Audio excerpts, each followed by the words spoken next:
መጽሐፍ እንደሚል በሶስተኛው ቀን ተነሳ፣ ለኬፋ ታየ። ለማን ታየ? ለኬፋ። ኬፋ ማን ነው? ኬፋ ማን ነው?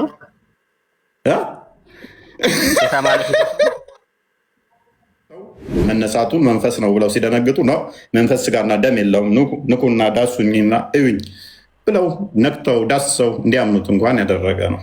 አንተ ጋር ግን ኢሳን አትመለጠው፣ አልሰቀሉትም፣ አልገደሉትም ስትል ማን ነው አለመሰቀሉን፣ አለመገደሉን፣ ማምለጡን፣ መወሰዱን ያየ አንድ ሐዋርያ ብልህ መልስ የለህም። እኔ እያልኩ ያለሁት አንተ አሁን እያወራህ ስለ ክርስቶስ መምጣት ነው። እኔ ደግሞ የጠየቅኩህ ክርስትና የሚባለውን ሃይማኖት ሰብከዋል ወይ? ስለዚህ እነሱ ይመጣል ይወለዳል እያሉ የጠበቁት ክርስቶስን ነው። ሲወለድ ክርስቶስ ተባለ። ክርስትና ማለት የክርስቶስ ተከታይ ማለት ነው። ስለዚህ ስያሜው የመጣው በደንብ አስበው። ማን አንተ ጋር ያወራል? ክፍት ማታወራ ከሆነ ከኔ ጋር ለምን ቤት የገባህና ጥያቄ ትሰድበኛለህ? ዝም ብለህ ፖፖንባ አትልቀቃ። ታዲያ ማታውቀውን ነገር አይፈቅድለትም። በእናንተ እምነት አይፈቀድም ሁለተኛ ሴት ለማግባት። ግን ደግሞ ያም ሆኖም በእሷ ላይ ይሄዳል። ይሄ የታወቀ ነገር ነው። በሁሉም እምነት አለ። በእስልምና ቢያንስ አግብቷት ነው የሚኖረው።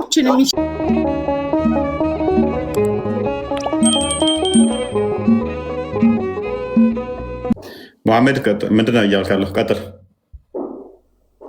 የነቢዩላህ ኢሳን አለይሂ ሰላም ታሪክ ንገረን አንተ እስኪ። ጌታ መሆኑን ጌታ ነው ነቢዩ ኢሳ ሙሐመድ ሶሪ አላህ የመርየም ቀሚስ ውስጥ የነፋበት እርሱ ከሙሐመድ ጋር ከአላህ ጋር አርሽ ላይ ያለ ነው።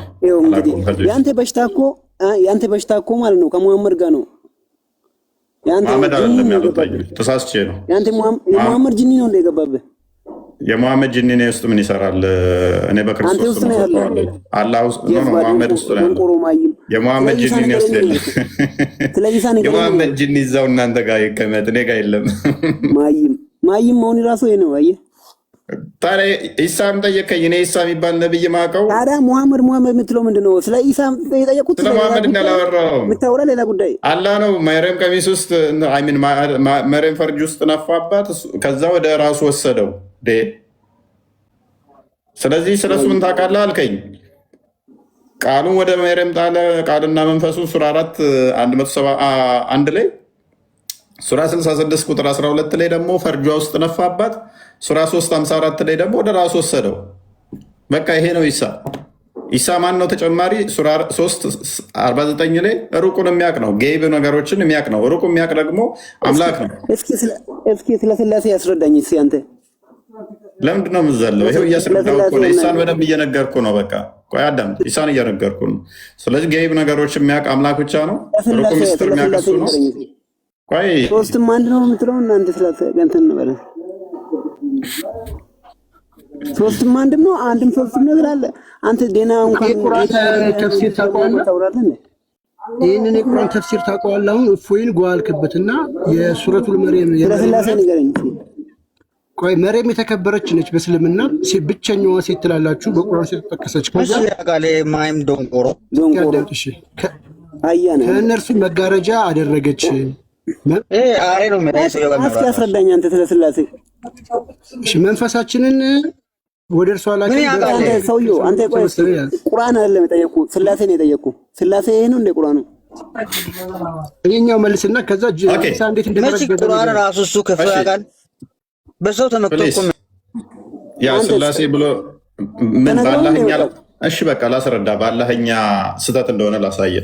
ሱራ 9:31 ሱራ 9:31 ሱራ 5:73 አንዴ ክፈትልኝ። ቆይ ችግር የለም ላስረዳ። አንተ በቁርአን ነው የምታምነው? ስለ ሱራ ምናምን የምትለው እኮ ላስረዳ ስላሴ ንገረኝ እኮ ላስረዳ። አላህን አርሜው ልቀጥላ። አላህን አርሜው ልቀጥል አይደለም፣ ስለ አላህ አይደለም፣ ስለ ስላሴ። አንተ ረጅም ጺም ስላለ መጽሐፍ ቅዱስ ላይ ንገረኝ እስኪ ስለ ስላሴ እንደተጻፈ። ፕሊዝ ፓኒክ አታርጉ። ተተርገኝ አዳምጣለሁ። ተተርገኝ ስለ ስላሴ ጀምሮ እኮ አዳምጥ። እሺ እኮ አዳምጥ። አዳምጥ። ስላሴን አርማለሁ ብሎ የመጣው መጽሐፍ እንደማያውቅ በዛው አላህም እንደማያውቅ አሳውቅ። በስላሴ አንድነት እስኪ አንተ እውነት ንወርድ ነው አዳም። ስለ ስላሴ አንድነት አሳውቀኝ እስኪ እኮ አዳምጣ። እሺ ፓኒክ አደረግክ እኮ ከእርሱ በቀር ሌላ እኮ የሌለ ሲሆን አንድን አምላክ ሊገዙ እንጂ ያልታዘዙ ሲሆኑ ሊቃውንቶቻቸውንና መነኮሰታቸውን የመርየምን ልጅ አልመሲንም ካላህ ሌላ ማልክት አድርገው ያዙ። እኛውን ስላሴ ስንል ቆይ አንተ አሁን ካላህ እንደምትሻል ላሳየህ እኮ ነው። ሳስረዳ ይገባል። ቆይ አዳም እኮ ላስረዳ ነው። ስላሴ እኛ ስንል ስላሴ ስንል ፕሊዝ እኮ አዳምጥ። ስላሴ ስንል እኛ ሊቃውንቶች እያልን አይደለም። አዳምጥ። ስላሴ ስንል እኛ የምናመልከው ሊቃውንቶች አይደሉም፣ መነኮሳትን አይደለም። መነኮሳትን ሊቃውንቶችን እና የመርየምን ልጅ ነው ስላሴ ብለው የሚያመልኩት የሚል ካለ እሱ ደንቆሮ ነው። ደንቆሮ መሆን አለበት። በደንብ አስተውሉ።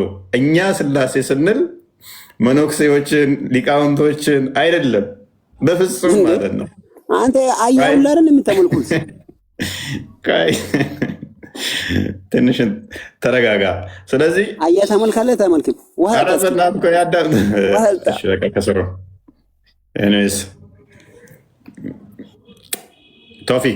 ቶፒክ ብሎ ይመልስልህ። አቤት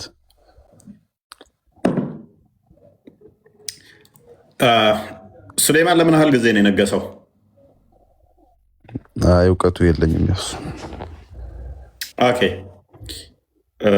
በሞተበት ሰዓት ላይ ምላሽ ይሰጣል አይሸጥም? ምንድነው የሰጠው ምላሽ? አምሰኝ ማለት ነብይ ነው አልክ። ያ ነብይማ ነው ብለህ ታምናለህ? ነብይነቱ ነብይ ነው እኮ 1 ዓመት ሙሉ ሞቶ ቆሞ እንዴት ነው እሱ ያልታወቀው? ሰላምታም ይሰጣል አይሰጥም? እችኛዋን ሐዲስ እንደምታያት ደግሞ በአንድ ቀን 100 ሴቶችን ሱሌማን ወሲብ ያደርጋል ይላል። 100 ሴቶችን ወሲብ እንዲያደርግ ደግሞ እንዴት ብሎ ማድረግ እንዳለበት ሪከመንድ ያደረገው አላህ ነው። በአንድ ቀን ውስጥ እንደው እንዴት ሆኖ ነው 100 ሴቶችን ወሲብ የሚያደርገው? ግን ሱሌማን ማለት አንድ ቤት ውስጥ አሰልፏቸው ነው ማለት የታምር ጀብዱ ነው። አሰልፏቸው ታምር ነው።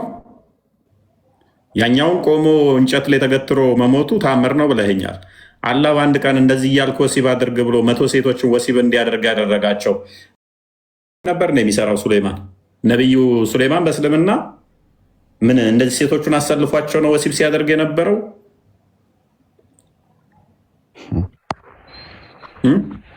አንድ አይደለም ያልኩ፣ ያው 2 አይደለም ያልኩ፣ 5 አይደለም ያልኩ፣ 10 አይደለም ያልኩ፣ 20 አይደለም ያልኩ፣ 30 አይደለም ያልኩ፣ 40 አይደለም ያልኩ፣ 50 ሴት አይደለም ያልኩ፣ 60 ሴት አይደለም ያልኩ፣ 100 ነው ያልኩ። በተለያየ ቀን አይደለም ያልኩ፣ በአንድ ቀን ሌሊት። እንዴት ነው ሊሆን የቻለው? በተለያየ ቀን አይደለም፣ ልብ በል፣ በአንድ ቀን ሌሊት 100 ሴት እንዴት ነው ወሲብ ሊደረግ የሚችለው?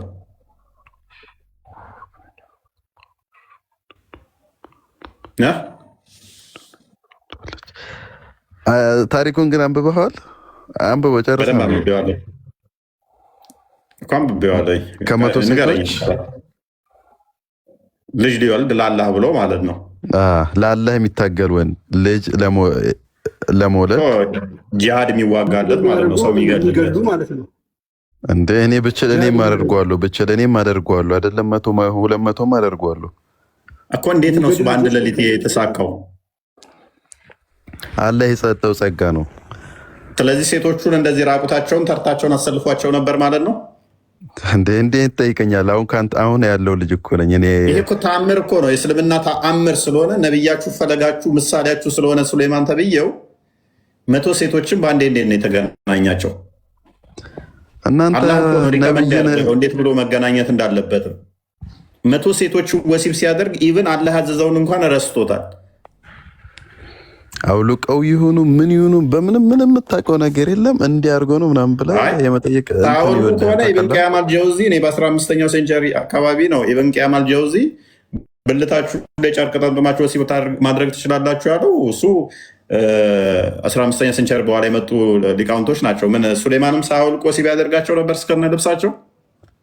ወይኔ ውፈያ አንተ ያልተረዳኸው ነገር አለ። እሱ 100 ሴቶችን አረጋለሁ እወልዳለሁ ሲል ለአላህ የሚታገልና ጂሃድ የሚወጣ ሰው ነው ያለው። ለምንም ይውጣ። እኔ በአንድ ቀን 100 ሴትን እንዴት ነው ወሲብ የሚደረገው? እስቲ ይህን አስረዳኝ እያልኩ ነው። በአንድ ቀን በደቂቃ ስታካፍለው ራሱ 5 ደቂቃ አይመጣውም። 5 ደቂቃ እንኳን አይቆይም። የተለያየ ቤት ከሆኑ እንኳን የተለያየ ቤት ከሆኑ በመንገድ ላይ ያልቃል ግማሹ ደቂቃ። ስለዚህ ምን ይሆናል? አንዳንድ ሰከንድ ይሆናል ማለት ነው። እዛ ሄድና እንዲህ ነካ ነው የሚሆነው። እንዲህ እኮ አይሆንም። ትምህርት ለማስተማር ልብሷን አውልቆ እየሳቅ እያላገጥ እኮ አለቀ። በዛው 100 ሴቶች ጋር ሲገናኝ ነበረ። ምን ነው ወይንስ የነብይ ነው? ምንድን ነው ታምሩ? ለ100 ሴቶችም በአንድ ቀን እንዲገናኝ አላህ እንዲህ ብለህ ወሲብ አድርግ ያለው። እኔ ግን እንደሚመስለኝ የሚያንጠለጠል ህፃን ልጅ ገና ይቀራል። አንተ ከነውሱ ቶፊቅ አንድ ጊዜ እኔ እንደሚመስለኝ እንዴት በአንድ ሌሊት ከ9 ሴት ጋር አንተ ትተኛለህ እንዳይባል ያመጣው ሰበብ ይመስለኛል። ምክንያቱም መሐመድ ከ9 ሚስቶቹ ጋር በአንድ ሌሊት ይተኛ ነበርና እናንተ 9 ይገርማችኋል እንዴ 100 እኮ ይተኛል ብሎ በሱሌማን ያሳበበ ይመስለኛል ሀፕን ያላደረገውን ነገር። ሁለት ደግሞ ማን ይበልጣልስ ጉልበት? የወሲብ ጉልበት አሁን ሱሌማን 2 እጥፍ ነው። መሐመድ የ30 ሰው የወንድ ጉልበት ይሰጡ አይደለ? ከ9 ሴቶች ጋር ሲተኛ በአንድ ሌሊት የ30 ሰው። እንግዲህ እኔ ማቀው የፈረስ ጉልበት ምናምን ለመኪና ነው። ለወሲብ ልክ የወሲብ ጉልበት የ30 ሰው የወንድ ኃይል እንደተሰጣቸው ነው የሚለው። ከሱሌማንና ከመሐመድ ማን ነው በወሲብ ጉልበት የሚበልጠው? መሐመድን 2 እጥፍ ነው ማለት ነው። እፎይ እንዳለው ገብቶ ከአንድ ሴት ጋር ግንኙነት ለማድረግ ቢያንስ ስንት ደቂቃ ይወስዳል? 100 ሴት በ24 ሰዓት ውስጥ እንዴት ነው ያደረገው? በ24 ሰዓት አይደለም በ8 ሰዓት ምናምን ውስጥ በ12 ሰዓት ያኛው ያ ኡስታዝ እንዳለው ጨር አድርጎ ቁብ እንደሚለው እንዳውራ ዶሮ ካልሆነ በስተቀር መቼም እንደዛ አይነት እንትን አላቸው፣ ልምድ አላቸው። አውራ ዶሮ ወይም ዶሮ ነው አይደለ? ወዲያው ጨር በዛ ስታይል ከሆነ ምናልባት ሊያዳረስ ይችላል ማለት ነው። ዝም ብሎ እየወጣ ዶሮ ራሱ እኮ በቀን 3 ነው የሚወጣው ብሏል እኮ። ዶሮ ራሱ ተዶሮ አበልጡም ቢልም እኮ በቀን 3 እንደዚህ እንትን ካለ ነው ብሏል እኮ። ይሄ በአንድ ቀን 100 ሴቶችን ምንድነው እሱ ተአምሩ፣ ጥበቡ፣ ሂክማው እዚህ ላይ ምንድን ነው? የአላህ ሂክማ ጥበቡ በሉን እስቲ። በመጽሐፍ ቅዱስ ላይ ሱሌማን ብዙ ሚስቶች እንዳገባ ተነግሯል። ያ ማለት ግን ሊተራሊ ሚስቶቹ ናቸው ማለት አይደለም። ሊተራሊ እነኛ ሚስቶች ናቸው ማለት አይደለም። ቁባቶቹ ምናምን የተባሉትም ምንድነው እሱ ንጉሥ ስለነበረ ጦርነት ላለመዋጋት ጎረቤት ሀገሮች ምናምን በእንትን ይሰጡታል። የእሱ ሚስት ነች ተብለው በእሱ ንብረትነት ውስጥ ይሆናሉ እንጂ ሊትራሊ ሚስቶቹ ናቸው ማለት አይደለም። ሚስቶች which means ወሲብ የሚያደርጋቸው እንደዛ ሁሉም ናቸው ማለት አይደለም። እንዳይዋጉ ጦርነት እንዳያደርጉ ጦርነት እንዳይዋጋ ምን ይሆናሉ? የከሌ ሚስት ነች ተብለው ይደረጋል። በዘመነ መሳፍንት ላይ የኢትዮጵያን ስትሪም ስታጠኑ እንደዚህ አይነት ነገሮች አሉ። እንዳይዋጉ ልጅ ይሰጣሉ፣ ይዳዳራሉ ማለት ነው። ልጁን የእሱን ያገባል ወይም ደግሞ የእሱ ሚስት ነች ይባልና ምን ይሆናል? ከዛ በኋላ የከሌ ሚስት ወይም በእሱ ጥበቃ ውስጥ ትሆናለች፣ በንጉሱ ጥበቃ ውስጥ ትሆናለች።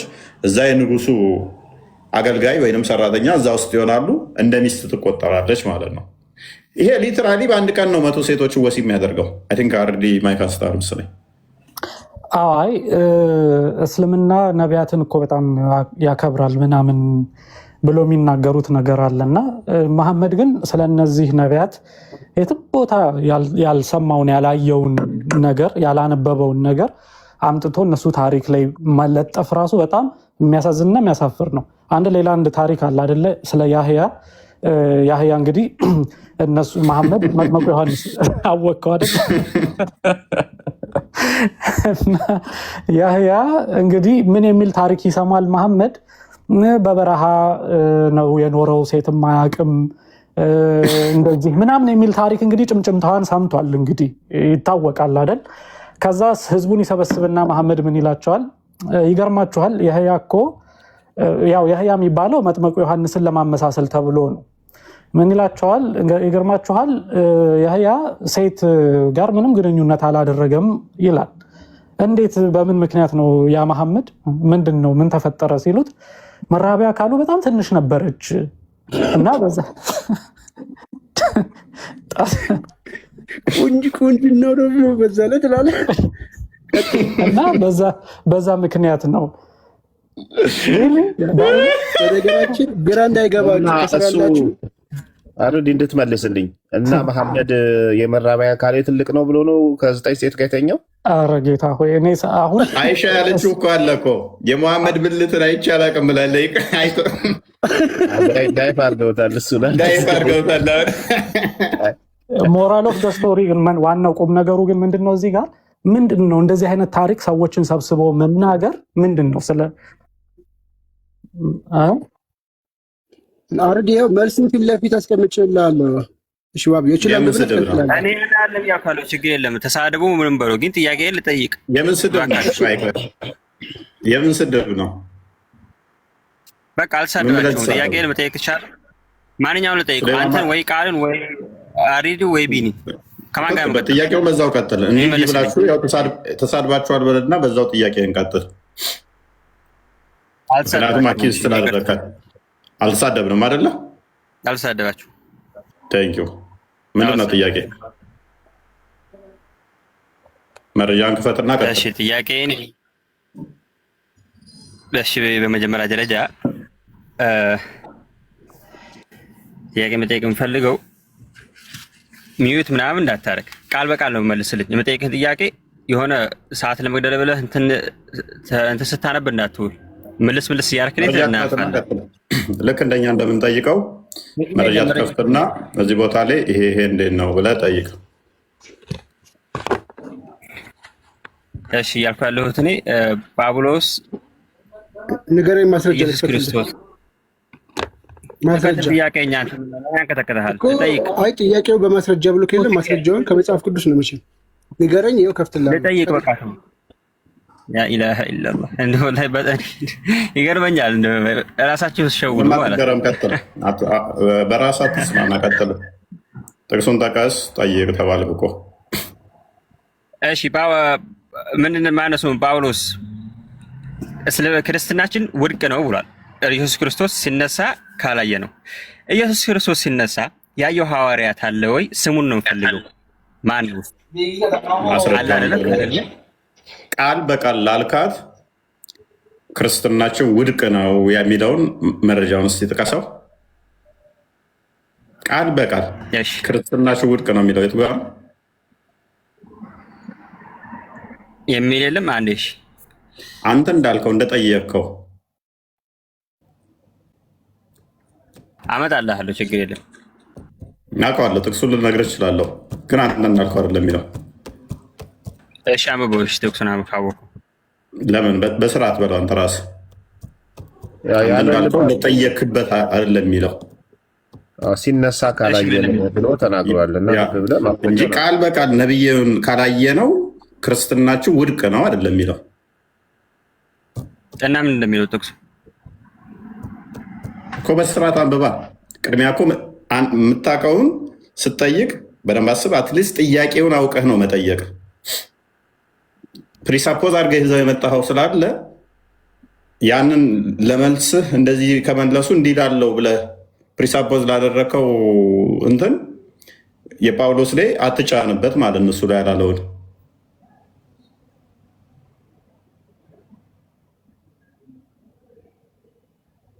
አፍጥን። አላቅም ካልከን እንተባበራለን። አንደኛ ቆሮንቶስ ምዕራፍ 15 ላይ መሰለኝ። ቁጥር ስንት? ቁጥሩን አላውቅም። አንደኛ ቆሮንቶስ ምዕራፍ 15። እሺ ቆይ አትሂድ ቃል አንደኛ ቆሮንቶስ ምዕራፍ 15ን ከቁጥር 2 ጀምረህ አንብበዋል? እኔ ከቁጥር 2 ምናምን አነበኩትም ማለት ነው። አሁን እየጠየቅኩ ያለሁት የሰማኸውን ነው ዘ የመጣው ማለት ነው። ቆይ የሰማኸውን ነው ዘ የመጣው። ምዕራፍ 15 ብታነብ ኖሮ ጥያቄ ይዛ አመጣም ነበር። ጥያቄው ይዘህበት የመጣኸውን ቆይ ወደ መሀል ሄደህ ጥያቄ ይዘህ ከመምጣት በፊት ከቁጥር 1 ጀምረህ ማንበብ ልበድ። ቁጥር 1 ጀምረህ ክፈተው። ክርስቲያን እንትና ቃል እኔን ተነብል ያለም ኮፍ ሰውየው አለ የለ እኛ መጽሐፍ ቅዱሳችን ይመልሳል። መጽሐፍ ቅዱሳችን ይመልሳል። መጽሐፍ ቅዱሳችን ይመልሳል። እሺ ሰውየው አንተ መጣው ሌላ ቦታ እኮ አይደለም። አንተ ባመጣኸው ላይ መልስልሃለሁ። ተረት ተረት ሳይሆን የምናወራው እኛ መጽሐፍ አንብበን ነው የምንመልሰው። አዳምጥ። ሆንዳ 15 እኮ ነው ቃል 14 አይደለም። አዳምጥ። ቆይ ልረብሽ ነው ስሙ መናገራችን ወይ ወይ ቢኒ ይባላል። ሁሉም አይተውታል። ቶማስ፣ ጴጥሮስ፣ ፕሬስ ሚጣር ሁሉም እንዳዩ ታሳያለኝ። ግን አንተ ባመጣኸው ምዕራፍ ላይ ልቅበር ሌላ ቦታ ሳልሄድ አሁን ኔክስ እነኚህ እንዳዩት አሁን ፕሬስ አዳምጠን ኔክስት እኔ አንተን ያፊልዝ የሆነ ነብይ አስመለጠው፣ አልተሰቀሉትም፣ አልገደሉትም፣ ወሰደው ሲወስደው ያየ ማስረጃ ብልህ ሐዋርያቶቹን እነማን ናቸው ያዩት ብልህ አትመልስም። ስለዚህ ተረጋጋ። አንተ ባመጣው ምዕራፍ ላይ ግን እንቅበር፣ ግባተ ጀናዛህን እዚሁ እንፈጽምልህ።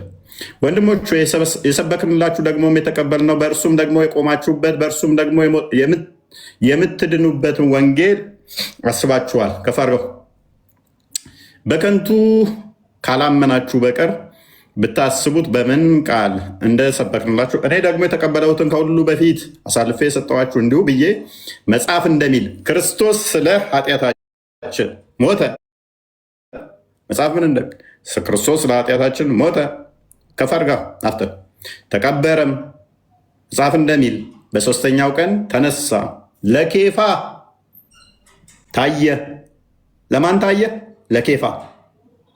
ኬፋ ማን ነው? ኬፋ ማን ነው?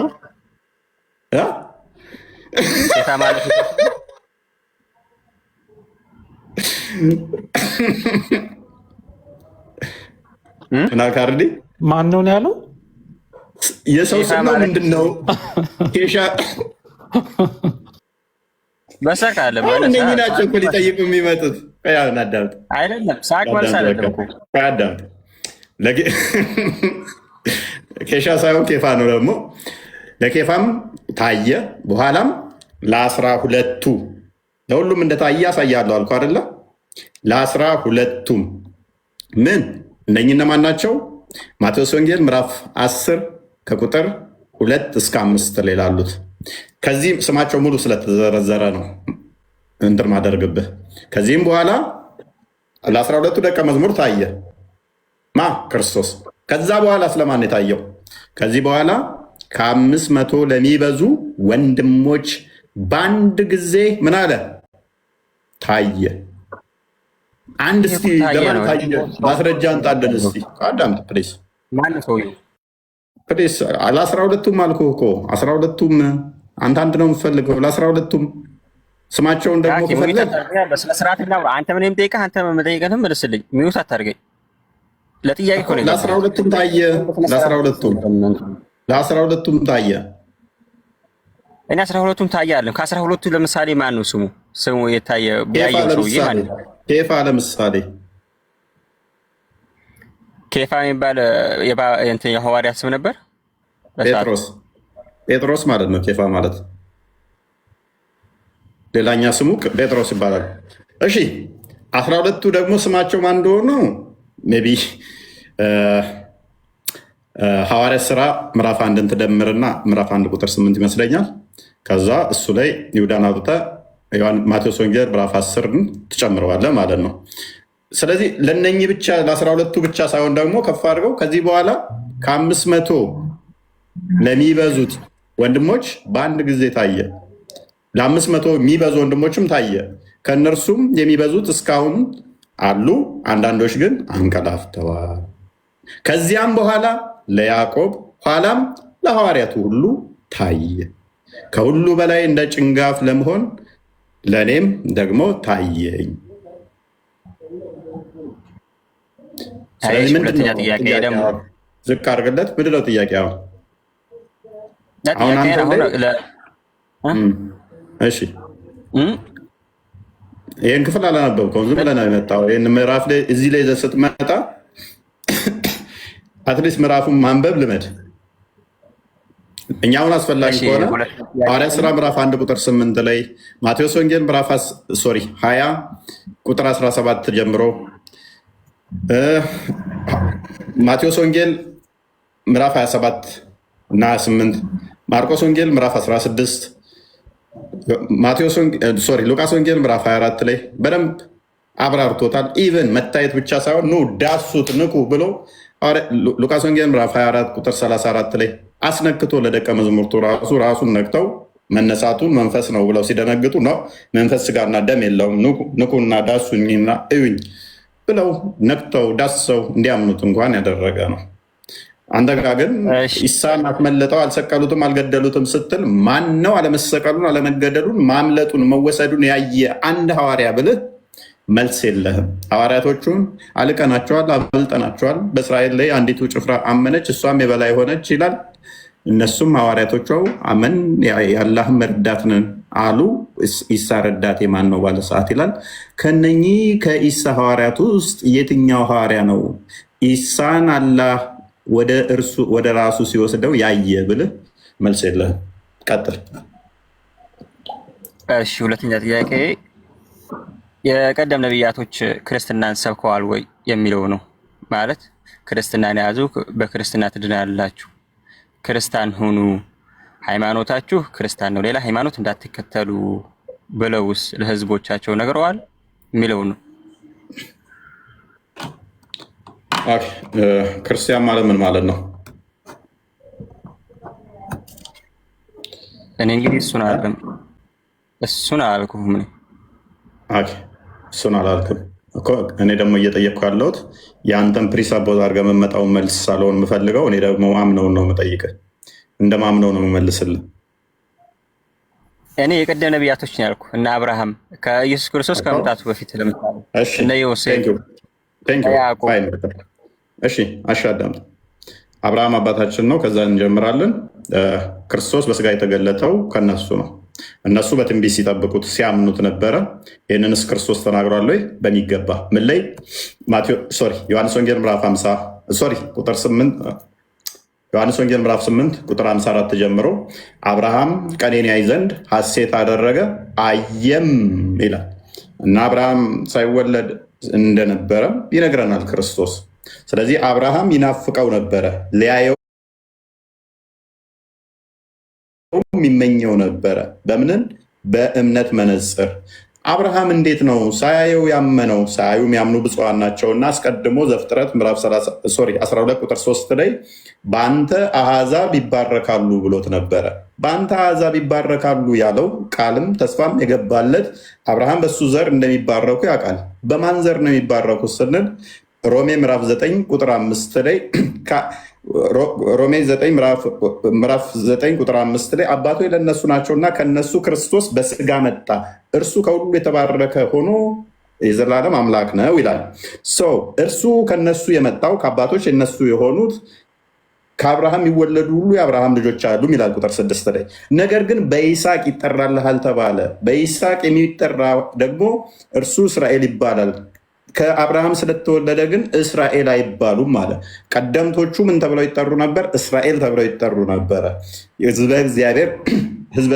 ህዝበ እግዚአብሔር ይባሉ ነበረ። ዘፍጥረት ምዕራፍ 6 ቁጥር 8 አካባቢ ላይ ህዝበ እግዚአብሔር ይባላሉ፣ የእግዚአብሔር ልጆች ይባላሉ፣ የተመረጡ ይባላሉ። ዘዳግም ምዕራፍ 14 ቁጥር 1 ላይ የእግዚአብሔር ህዝቦች በመመረጥ ይባሉ ነበር። ወደ እነኚህ ወደ ተመረጡት ከነሱም ክርስቶስ በስጋ መጣ። ተስፋ ሲያደርጉ ነበረ ምን? እነኛ ህዝበ እግዚአብሔር የሆኑ እግዚአብሔር ልጆች የሚባሉ ወደፊት ይመጣል፣ ይወለዳል፣ ያድነናል ብለው በትንቢት ይጠብቁ ነበረ። አንተ አባታችን ልጅህን ትልካለህ ብለው አባት የሚሉትን ልክ ኢሳያስ ምዕራፍ 63 ቁጥር 16 ላይ አብርሃም አባታችን ነው። አብርሃም አባታችን ስለዚህ አብርሃም የአባታችን የሚሉት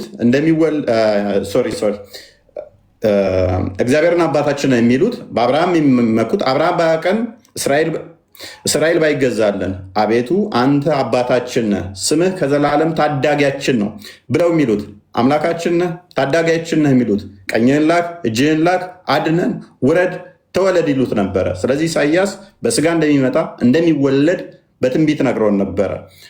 ስለዚህ በትንቢት የተነገረው ያ እንደሚወርድ እንደሚወለድ የተነገረለት ዘመን ተቆጠረ፣ ትንቢት ተነገረ። ስለዚህ የትንቢቱ ፍጻሜ ላይ ነቢያትን ሲልክ ከቆየ በኋላ መጣ፣ ተወለደ፣ ወረደ፣ ተወለደ። ሲወርድ ሲወለድ እርሱ በትንቢት ሲጠብቁት የነበረው እነኛ ምን ብለው ነው የሚጠብቁት? ይወለዳል ነው። ቀጥል። ይቅርታ፣ እኔ እያልኩ ያለሁት አንተ አሁን እያወራህ ያለሁ ስለ ክርስቶስ መምጣት ነው። እኔ ደግሞ የጠየቅኩህ ክርስትና የሚባለውን ሃይማኖት ሰብከዋል ወይ? ስለዚህ ክርስትና የሚለው ስም ጎበዝ አዳምጥ። ስለዚህ እነሱ ይመጣል ይወለዳል እያሉ የጠበቁት ክርስቶስን ነው። ሲወለድ ክርስቶስ ተባለ። ክርስትና ማለት የክርስቶስ ተከታይ ማለት ነው። ስለዚህ ስያሜው የመጣው በደንብ አስተውል። ስያሜው የመጣው እኔ ቤተክርስቲያኔን እሰራለሁ አለ። ማቴዎስ ወንጌል ምዕራፍ 16 ቁጥር 13 እስከ 18 ቤተክርስቲያኑን ሲመሰርት ክርስቶስ ማለት በስጋ የተገለጠ አምላክ ማለት ነው። ወንጌል አስቀድሞ ተሰብኮላቸው ነበረ። ያ ሮሜ ገላትያ ምዕራፍ 3 ቁጥር 8 ላይ ወንጌል አስቀድሞ ለአብርሃም ተሰበከ አለ። ወንጌል አስቀድሞ ተሰበከላቸው። እንዴት የተሰበከላቸው? አዲስ ስም ይሰጣቸዋል የሚል ክርስቶስ ይወለዳል፣ በእርሱም የሚያምን ይድናል የሚል ወንጌል ተሰብኮላቸው ነበረ። ክርስቶስ እንደሚመጣ እንደሚያድናቸው ወንጌል ተሰብኮላቸው ነበረ። በወንጌል የሚያምን ሁሉ ደግሞ ክርስቲያን ይባላል። በወንጌል ወንጌል ማለት ስለ ልጁ ስለ ክርስቶስ ስለሆነ ስለ ክርስቶስ የሚያምኑ በእርሱ መከራን የተቀበሉ ዕብራውያን ምዕራፍ 11 ላይ ከቁጥር 1 ጀምሮ እምነት ተስፋ ስለምናደርገው ስለወደፊቱ የሚያስረግጥ ነው። ለአባቶች የተመሰከረው ይሄ ነው። በመከራ ብዙዎች ያለፉ። ስለ እምነት ሲያስረዳ ይህንን እንዲቴል ያብራረዋል። ስለዚህ እነ አብርሃምን እነ ሙሴን ሁሉንም ያነሳቸውና እነኚህ ተስፋ ሲያደርጉት የነበረው ክርስቶስ በስጋ እንደሚመጣ ነው። አምነው እነኚህ ሁሉ በተስፋ ሲጠብቁት ነበር። ተስፋው ደግሞ ገላትያ ምዕራፍ 3 ቁጥር 24 እስከ 28 በክርስቶስ ተፈጸመ ማለት ነው። እነሱ በተስፋ ሲጠብቁ ነበር። ስያሜው ግን ስያሜ ጉዳይ ከሆነ ላሳጥርልህ፣ የስያሜ ጉዳይ ከሆነ አዲስ ስም እሰጣቸዋለሁ ብሏቸው ነበረ። አዲስ ስም የተሰጠው ክርስቶስ ከተወለደ በኋላ በስጋ ከተገለጠ በኋላ ክርስቲያን የሚለው አዲስ ስያሜ ተሰጥቷል። በብሉይ ኪዳን ክርስቲያን የሚለው ክርስቲያን የሚለው ስያሜ አስቀድሞ በብሉይ ኪዳን ነበር ወይ? ነው። ክርስቲያን የሚለው ስያሜ ተስፋ ሊያደርጉት ስለሚችሉ ስለዛ አዲስ ስም ሰጣችኋለሁ ተብሎ ትንቢተ ኢሳይያስ ምዕራፍ 56 ከቁጥር 3 ጀምሮ በቤቴና በቅጥሬ ውስጥ የማይጠፋ ስም አዲስ ስም ሰጣችኋለሁ ብሎ ትንቢት ተናግረው ነበረ። በአዲስ ኪዳን ተፈጽሟል። እሱ እስልምና የሚል ሃይማኖት ግን የሚታወቅ የለም፣ አስተምሮትም የለም። ተስፋ የሚያደርጉት በትንቢትም የተነገረለት አይደለም። እስልምናማ ነባር ከመሐመድ በፊት ናና አንድ አንጣልኝ፣ አንተ አንድ አንጣልኝ። ለአንድና ለመጨረሻ ንጽጽር አቆማለሁ። ይህንን አካውንት ይሰጣለሁ። አንድ ብቻ በቁርአን እንደምሰጥህ ቁርአን አትቀበልም። ቁርአንማ መሐመድ ነው ያመጣው። አልሚህም አሁን ላንቀሳቀሰን ወላሂ ፈራህ ምናምን እንዳትል ሞቶ ሳንቀሳቀስ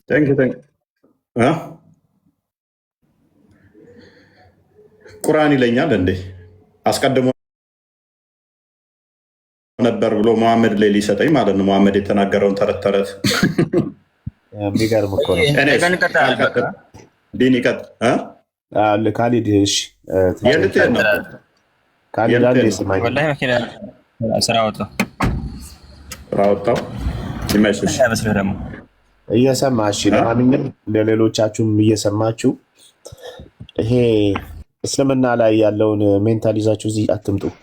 ባይዘው እዚህ መታችሁ የቀደሙት ነቢያት እንደዚህ ተብለዋል፣ ክርስቲያን ሁኑ ተብለዋል፣ ክርስቲያን የሚል የለም ማለት ክርስትና የሚል የለም ምናምን እንዲህ አይነት ድንቁርና ጥያቄ ይዛችሁ አትምጡ። ምክንያቱም ቆይ አንዴ ተረጋጋ ፕሊስ።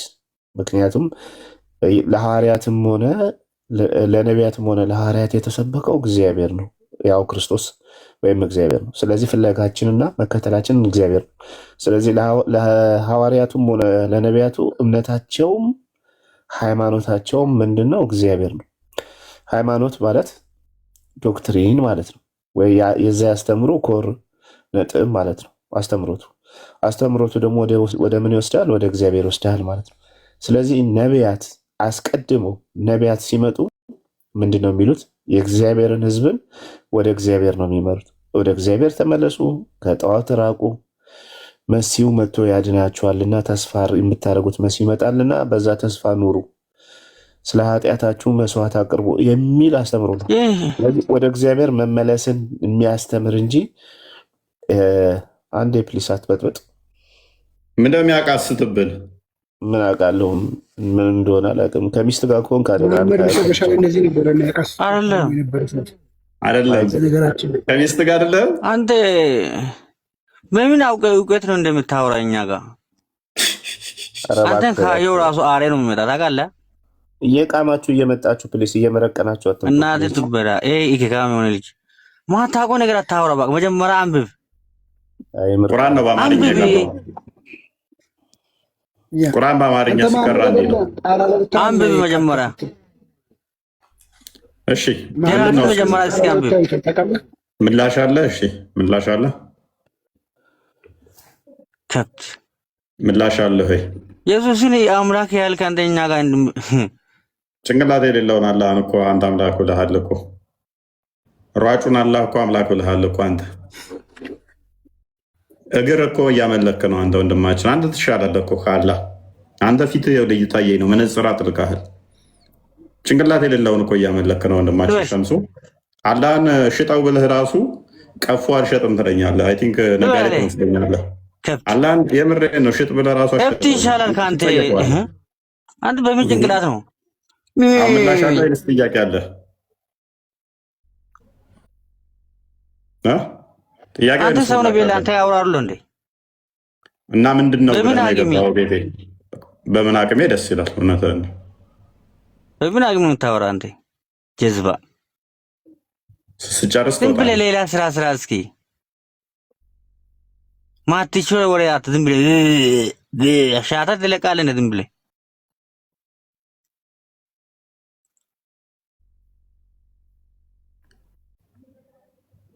ከብት በአማርኛ እያላችሁ ጻፉት። ምን አገናኝ? ቁርአንና እሱን ምን አገናኝ? በአማርኛ ብላችሁ ጻፉለት። የእስልምና መገለጫ እንዲህ ነው። ጥያቄ አለ? ጥያቄ ካለ እንቀበለ። ማን አንተ ጋር ያወራል? ይህ ከብት ማታወራ ከሆነ ከኔ ጋር ለምን ቤት የገባህና ጥያቄ ትሰድበኛለህ? እናትህ ዝም ብለህ ፖፖንባ አትልቀቃ። ታዲያ ማታውቀውን ነገር እኮ ምላሽ እየሰጠኝ እኮ ነው። ከአንተ ጋር ማን ያወራል እያልክ ግን ምላሽ እየሰጠኝ ነው። ዝም ብለህ ፖፖንባ አትልቀቅ። እሺ መጀመሪያ የራስን ጥና ነው። የራስን መጀመሪያ እስከ ያና አውራ ከምን እስከ ምን እስከ ሁሉም ነገር አይቴ ሁሉም ነገር አንብብ። የራስን ማጻፍ ራሱ ምን ሃስኬፔ ማለት ነው። ቁርአን በአማርኛ ሃስኬፔ ጻፉለት። ዝም ብለህ ፎንፋት መጀመሪያ ማጻፍን አይቴ ሁሉም ነገር ተረድተህ በኋላ ነው ሌላ ማጻፍ የምትነካካው። ጀዝባ አላ መውረጃው ሰዓት ደርሷል። በሳጭ ጀማል ቀጥል። ጀማል እንኳን ደህና መጣህ። ዶንቆሮ ጋር አታወራ እባክህ። እናቱን ጀማል ቀጥል። አወራ አላወራ ምን የሚመጣ ለውጥ የለም። አላህ ነው እንደ ቤታችን የገባው ዝበል ሙጀለም አላህ ታውቃለህ እናንተ አላህ እባክህ ተረጋጋ።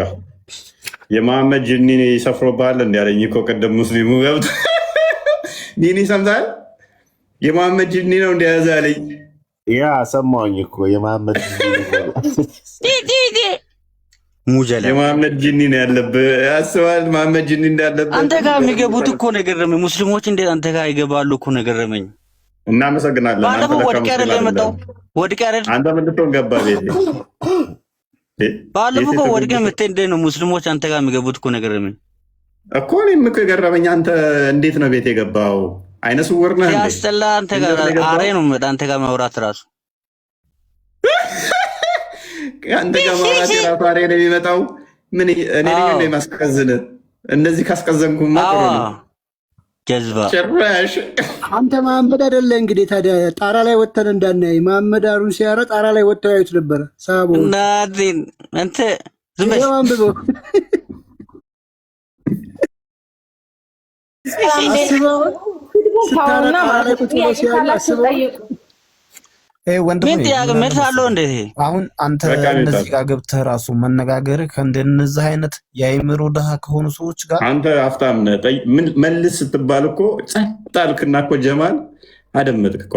አሁን ሸምሱ የመጨረሻ ዕድል ነው የምሰጥህ። ሸምሳዲን ምንም አታመጣም አንተ። ምን ይገት ኑሮ ነው ዝም ብለህ ተሰጥቶናል። በቃ እናመሰግናለን። ይዝናል ካዝናናህን አላህን እኔ በአንተ ውስጥ ስለማየው ነው ምዝናን ነው።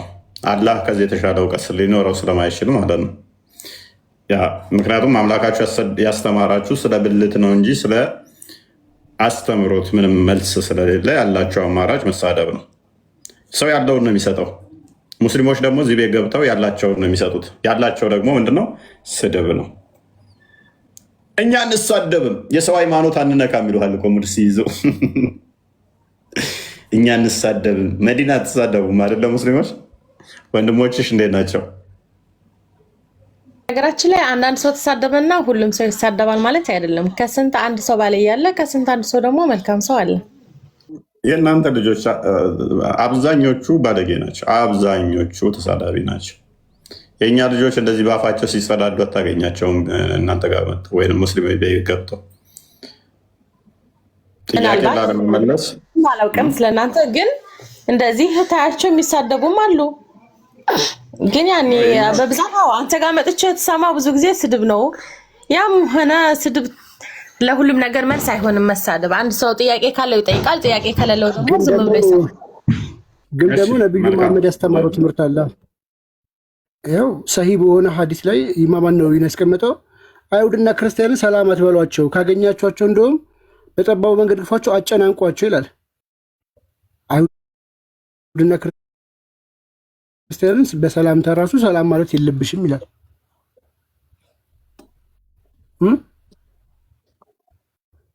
ኢብኑላ ሰላምታዬ መልስልኝ ብሎታል አንዱ ሰሃባ። በነገራችን ላይ አንዱ አይሁድ ከሃዲ መሆኑን ሳያውቅ ተሳስቶ ሰላም አለው። ይኸውልሽ አቡ ሰይድ አልሙተወሲል ለአንድ ሰው ሙስሊም መስሎት አለ ሰላምታ ያቀረበለት እንደሆነና ኋላ ላይ ግን ከሃዲ መሆኑን ካወቀ ሰላምታዬ መልስልኝ በማለት ሰላምታውን ማስመለስ ይኖርበታል ይላል። ሰላምታ ሰጥታኛለች። አሁን ሰላምታዋን ልመልስ እንደ መዲና መልስላት። እንግዲህ ተሳስታ ሰላም ያለች መልስላት። እፎይ ሙስሊም ናች ግን መዲና ፕሮፋይሏ ምናምን ሳይ ጸጉሯ እኔ ቅድም ነው ሰላም ናችሁ ያልኳችሁ። ስድቡን ተውና ጥያቄ ካላችሁ ጠይቁ ነው ያልኩት። ሙስሊም ነሽ አንቺ? አልሐምዱሊላህ ሙስሊም ነኝ። ምን ነው? አይ ውስጥ ገብቼ ፕሮፋይልሽ ምናምን ሳይ ጸጉርሽንም እዚህ ጋር ለቀሻልና እንዴት ነው ሙስሊም ኮሽ ነው? ዘመናዊ ሙስሊም ነሽ አንቺ? እንዴት ነው ጸጉርሽን ላይ የለቀቅሽው ብዬ ነው። ኦር የአንቺ ፒክቸሮች አይደሉም። ሙስሊም ነኝ ያው ግን ምኪን ብዙ እውቀት የለኝም ለዛ ይሆናል። ስለዚህ ይሄ ሂጃብ ምናምን የሚባለውን ነገር አትከተይም፣ ዝም ብለሽ ኖርማል ሙስሊም ነሽ ማለት ነው። ውስጥ ላይም ፎቶሽ ምናምን ስላለ ኖርማል ክርስቲያን ነው የመሰልሽኝ ነበር ጸጉርሽን ለቀሽ ሳይ ማለት ነው። አልተሸፈንሽም ለማለት ነው። ያው ስለምትሸፈኑ እናንተ ኤኒሃው ሙስሊም ነኝ ካል ግን ያኔ እኔ ደግሞ አላህ አላደለኝም ለዚህ ነገር። ቆይ ስላላደለሽ ሳይሆን ከዚህ ተረት ተረት እንድትወጪ ይሆናል ታያለ። ግን ይሄ አለባበስሽ ይሄ ነፃነትሽ እስላማዊ ሸሪያ ባለበት ሀገር ቢሆን እንደማች ታውቂያለሽ አይደል? ሙሉ ለሙሉ አይፈቀድም። ሴት ልጅ ጸጉሯን ገልጻ መሄድ አይፈቀድም። እንደፈለገች አለባበስም አይፈቀድም። ይሄን አውቃለሁ። ግን ያው አንድ ቀን እስከማቆም ድረስ እንግዲህ ዞሮ ዞሮ አላህ ይቅር ይለኛል። ምንም ብሰራ ምንም ወደ አላህ እስከተመለስኩ ድረስ ይቅር ይለኛል። አይ እሱን ቻንስም አታገኝም። ይሄን አስበሽ ይሄን ለመናገር እንኳን ምንድነው ክርስቲያን በሆነ ሶሳይቲ ውስጥ ስትኖሪ ነው ወይም ደግሞ ሴኩላር በሆነ ዓለም ውስጥ ስትኖሪ ነው እንጂ አሁን ለምሳሌ ይሄን ለማሰብም እስልምና ውስጥ ሆነሽ ይሄን ማሰብም አችም። በመጀመሪያ እንደዚህ ሆነሽ በመገኘትሽ ከፍተኛ ቅጣት ነው የምትቀጭው ማለት ነው። ያለ ሂጃብ መውጣታችም ሙሉ ለሙሉ መሸፈን አለብሽ። ሲጀመር ከቤት መውጣትም አችም በእስላማዊ ሕግ መሰረት ካለ መሐረም ወይ ደግሞ ካለ ጠባቂ ማለት ነው። መለከተኝ እኔና ሌላ ሰው አይመለከተውም። ሸሪዓው አይፈቅድም። አዎ በቁርአን ላይ ተቀባይነት የለውም። አንድ ሴት ልጅ ሂጃብ መልበስ አለባት፣ ግን ደግሞ የሚጠይቃት አላህ እንጂ ሰው አይደለም። አይደለም ሰው ነው የሚጠይቃት። እንደዛ ብለሽ ሸሪዓው ይጠይቅሻል። ቅጣት ሁሉ አለ፣ እስር ሁሉ አለ፣ ግርፋት ሁሉ አለ ማለት ነው። ይሄን ባለማድረግሽ እንደዚህ ሆነሽ በዚህ ሲስተም መውጣት ምንድነው እሱ? አሁን ፖይንት ምንድነው እሱ? እኔማ ፖይንቴ ሙስሊም ነኝ ብላ ስትለኝ ውስጥ ፒክቸሯን ሳይ ምናልባት ሴኩላር ልታስለብሳት ነው። ኖ ለብስ አይደለም። እስልምና ምን ያህል የሰው ነፃነት ላይ እንደሚቆም በዛው እንድትረዳ ነው። ይሄን ምናልባት ይህን ነፃነት ያገኘችው ሴኩላር በሆነ ዓለም ውስጥ ስላለች ነው እንጂ በእስልምና ውስጥ ቢሆን ኖሮ እንደዚህ አትሆንም የሚለውን እንድታቅ ነው። እሷም ስትናገር አላህ ነው የሚጠይቀኝ ብላለች። ነው አላህ አይደለም፣ ሰዎች ናቸው የሚጠይቁሽ። አላህ አይጠይቅሽ። ሰዎች በህግ መሰረት ሰዎች እንደሚጠይቁኝ ለእኔ ናልሽ ማስረጃ አለ። ሰው ስለኔ የማደርገውን ነገር ሰው እንደሚመለከተው ማስረጃ አለ ቁርአን ላይ። አዎ ሼሪያው ያለ ሂጃብ ሼሪያው እንድትወጪ አይፈቅድልሽም። በሼሪያ የሚተዳደር ሀገር አንድ ሰው በእርግጥ እንደፈለገ መልበስም ሆነ ምንም ሆነ ይችላል። የሚጠይቀው አለ እንጂ እኮ ሰው አይመለከተውም ስለማንም ሰው። መዲና በደንብ ብታጠኝ መልካም ነው። ምን መልበስ እንዳለብሽ የሚወስኑልሽ ሰዎች ናቸው። ምን መሆን እንዳለብሽ የሚወስኑልሽ ሰዎች ናቸው። ከቤት መውጣትም ራሱ ያለባለሽ ፈቃድ አንደኛ አትወጪም። ከወጣሽም ደግሞ ወንድ ጋር አብረሽ ነው የምትወጪ። የሚጠብቅሽ ወንድ ያስፈልጋል። የምትሄጅበትን መንገድም የተመጠነ ነው። ከዚህ ኪሎ ሜትር በላይ መሄድ አትችይም ነው ተብሎ የተቀመጠልሽ። እነዚህ ሁሉ ሪስትሪክሽኖች በሼሪያ ባለበት ሀገር ላይ አንቺ በነፃነት እንዳትኖሪ የተደረጉብሽ ትልቅ ጫናዎች ናቸው። እና አሁን ያለሽ ነገር በእስላማዊ ሕግ መሰረት ሙስሊም ሆነሽ የሚያስቀጣሽ ነው። ካስፈለገሽ ማስረጃ ልንሰጥሽ እንችላለን። አንድ ሴት ማለት ነው ባለትዳር ከሆነች ግዴታ ነው የባሏን ትዕዛዝ መጠየቅ አለባት። ምክንያቱም እዚህ ቦታ ሊሄድ ነኝ ብላ ባሏን መናገር አለባት። በእስልምናም ሆነ በክርስትና ይሄ መቼም ያለ ነገር ነው። ሁሉም ሰው ከባሉ ትዕዛዝ የሚወጣ ያለ አይመስለኝም። በእናንተ እምነት እንደዛ ይላል? ከባላቸው ትዕዛዝ ውጡ ይላል? እሱ እኮ በመመካከር እና በመከባበር ከሆነ እኛ የምንቀበለው ነገር ነው። ግን እስላማዊ ላይ ያለው ግን በዛ መልኩ ሳይሆን በተጽዕኖ። ለምሳሌ አንቺ ባልሽ እናትሽ ጋር እንኳን የሚሄድ ብትፈልጊ ባልሽን አስፈቅደሽ ካልሆነ በስተቀር መውጣታችን። እሱ ግን በፈለገው ጊዜ የፈለገው ሚስቱ ጋር የሚሄድ መብት አለው። አይደለም ከቤት የመውጣት አንቺን ቤት አስቀምጦ ሁለተኛ ሚስት ሌላ ሄዶ አግብቶ ከእሷ ጋር መሄድ መብት አለው ነው። አሁን ስታነጻጽሪ መዲናዬ እንደው ነገሮችን ኖርማላይዝድ ከሆነ ነገር ጋር አይደለም። በጣም በከፍተኛ ተጽዕኖ ውስጥ ባሉ ማህበረሰቦች እና ኖርማል ደግሞ ተመካክሮ ባልና ሚስቶች ከባሏ ውጭ ማትወጣ ባሏም ደግሞ ከእሷ ውጭ የማይወጣውን ሲስተም ሳይሆን እያወራን ያለ ነው። አንቺ ከቤት ለመውጣት ባልሽ መፍቀድ አለበት፣ በየትኛውም ኮንዲሽን ለመውጣት ማለት ነው። ከወጣሽም ደግሞ ጠባቂ ያስፈልግሻል ማለት ነው።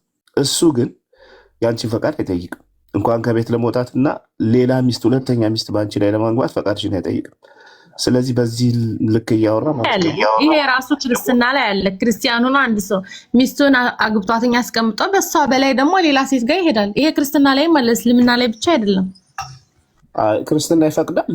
መዲና አንድ ወንድ በሚስቱ ላይ ሁለተኛ እንዲያገባ ክርስትና አንድ ሴት ብቻ ነው የሚታዘዝለት፣ አይፈቅድለትም። በእናንተ እምነት አይፈቀድም ሁለተኛ ሴት ለማግባት። ግን ደግሞ ያም ሆኖም በእሷ ላይ ይሄዳል። ይሄ የታወቀ ነገር ነው። በሁሉም እምነት አለ። በእስልምና ቢያንስ አግብቷት ነው የሚኖረው። እችን ሚስቱ ናት፣ ያቺ ሚስቱ ናት ይታወቃሉ። ግን በክርስትና ላይ ደግሞ እቺ ሚስቱ ናት ይታወቃሉ፣ አችኛዋ ግን አይታወቁም። እሱ ብቻ ነው የሚያውቃት። እሺ መዲናዬ፣ አሁን በሰዎች ስህተት ሃይማኖትን የምንለካ ከሆነ ለምሳሌ በእስልምና መጠጥ መጠጣት ይከለከላል። በጣም ብዙ የሚጠጡ ሙስሊሞችን ላመጣልሽ ይችላሉ። ከአራት ሚስት በላይ ሌላ ቦታ የሚሄዱ ሰዎች ሊመጡ ይችላሉ። ስለዚህ በእነሱ እስልምናን አትለኪም። እስልምና በራሱ ህግ ነው የሚለካው፣ ክርስትና በራሱ ህግ ነው። አሁን ሰዎች እንደዛ ሊያደርጉ ይችላሉ። አሁን ሊያደርጉ ይችላሉ። ይሄን ሲያደርጉ እኛ ተሳስተዋል እንላለን። እናንተ ደግሞ የእናንተ ትልቁ ችግር አራት ሚስት ሲያገባ ትክክል ነው አላህ ፈቅዶለታል ትላላችሁ እንጂ ስህተት ነው አትሉም። እኛ ግን ስህተት ነው እንላለን። አይሽ እነዚህ ሰዎች ወንጀል ነው የሰሩት፣ ኃጢአት ነው የሰሩት፣ በንስሐ መመለስ አለባቸው ብለን እናለን። እናንተ ደግሞ የምትሉት ምንድን ነው? አይ ትክክል ነው አላህ ፈቅዷል። አንድ ወንድ ገና ለገና ሌላ ሴት ጋር ይሄዳል በሚል ፕሪሰፖዝ 4 ሴት እንዲያገባ መፈቀዱ ይሄ ትክክል አይደለም። ወንጀልን ማበረታታት ነው፣ ኃጢአትን ማበረታታት ነው። ገብቷቸዋል። ስለዚህ መደረግ ያለበት ይቅርታ ስለ ጥያቄ ማለት ነው። እኛ ላይ በእርግጥ እስልምና ላይ 4 ሴት ፈቅዶለታል፣ ሐላል ነው ሊያገባ ማለት ነው። በእስልምና 4 ሴት ተፈቅዶለታል። ወንድ ሀሳቡን አትቀይሪው። አሁን ሀሳቡን አትቀይሪው። እኔ አልቀየርኩትም። 4 ሴት እንደተፈቀደለት ይሄ እስልምና ላይም እኮ አለ። እንትን አለ አልቀየርኩም። 4 ሴት ተፈቅዶለታል። ግን ምንድነው ማስተዳደር የሚችል ከሆነ ለሁላቸውንም ደስተኛ ማድረግ የሚችል ከሆነ ደግሞ መጀመሪያ ሚስቱን አግብቶ ሌላ ሚስት ሊያገባ ከሆነ መጠየቅ አለበት። ላገባ ነኝ ብሎ ለሚስቱ መናገር አለበት። ክርስትና ላይ ደግሞ አለ 4 በላይ ያገባ ሰው አለ። መዲና በቃ እንዴ አውት ኦፍ ቶፒክ በጣም ሄዳችሁ መዲና ሜቢ በዚህ ጉዳይ ላይ ሌላ ጊዜ ስንገባ ነኝ። ባልሽ 4 እንደፈለገ ማግባት ይችላል። የሚጠበቅበት ግዴታው ምግብ አንቺን መመገብ ነው ያለበት። ከምግብ ውጭ እና ከልብስ ውጭ አንቺ መውጣትም መሄድም አትችይም። እናት አባትሽ ቢታመሙ እንኳን መሄዳችም። ያ እንደዛ ነው። እኛ ጋር ያነሳሽው 1 ነው የሚቻለው። ከዛ ውጭ ግን 2 ጋር ሄደ ተመኘም 10 ጋር ሄደ በልቡ ከተመኘም በቃ እሷ መንዘራ ነው ሞት ነው አለቀ። ፔሬድ እናንተ ጋር የተፈቀደ ስለሆነ ነው። ወደ ቶፒኩ እንመለስና ቶፒኩ ሰጥቷል። ቅድም እኮ ልጠይቅ ፈልጌ ከእናንተ ጋር ግን 4 በላይ ያገባ ለመጽሐፍ ቅዱስ ላይ ቶፒኩ ላይ ቁሚ። በቃ ቶፒኩ ላይ ቁሚና ቶፒኩን ሰምተሻል? አሁን እየገባሁ ነው። እኔ ትጀመር ሱሌማን ነብይ ነው አለ በእናንተ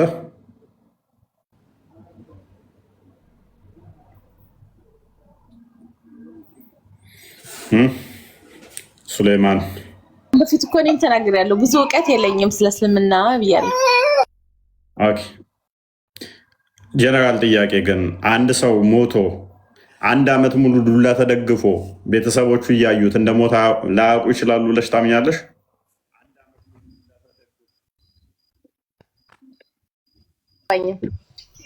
አሁን ለምሳሌ አንቺ ቤትሽ ውስጥ የሆነ ወንድምሽ ምናምን በር ላይ ሞቶ ዱላ እንዲህ ተደግፎ 1 ዓመት ሙሉ ይቆማል ብለሽ ታስቢያለሽ? ከሞተ እንዴት 1 ዓመት ሙሉ የሚቆመው? ሱሌማን 1 ዓመት ሱሌማን ነብይሽ 1 ዓመት ይደርባል። አንዴ ሳወራ የሚታርገው 1 ዓመት ሙሉ ዱላ እንዲህ ተደግፎ ምስጥ መታ ዱላውን በልታ እስከምጥለው ድረስ ማንም አላወቀም ይለናል የእስልምና አስተምሮ። ይሄ ለህፃናት እንኳን ብንነግረው ለአቅመ ተረት እንኳን አልደረሰም እያለ ነው። እንኳን ሃይማኖት ብለን ለመቀበል እንኳን እውቀት ለማለት ለተረት አካባቢው ላይ ሰው የለም። ሙቶ አልሞተም። አካባቢው ላይ ሰው የለም ለማወቅ አለ። ግን በቃ የሞት አልመሰላቸውም። ሲወድቅ ነው ያወቁት እንደሞተ። ጉንዳኗ መጣ በልታ ዱላውን ስትጥለው ያኔ እንደሞተ አወቁ ሲወድቅ። ከ1 ሰዓት በላይ እዛ ቦታ ላይ እንደዛ ቆሞ ከሆነ መቼም አንድ ሰው መጠራጠር አለበት። መሆኑ ነው ሄዶ መንካት አለበት መሰለኝ። ማስረጃ አለ ግን ለዚህ ነው ክፈታው ተፍሲሮቹ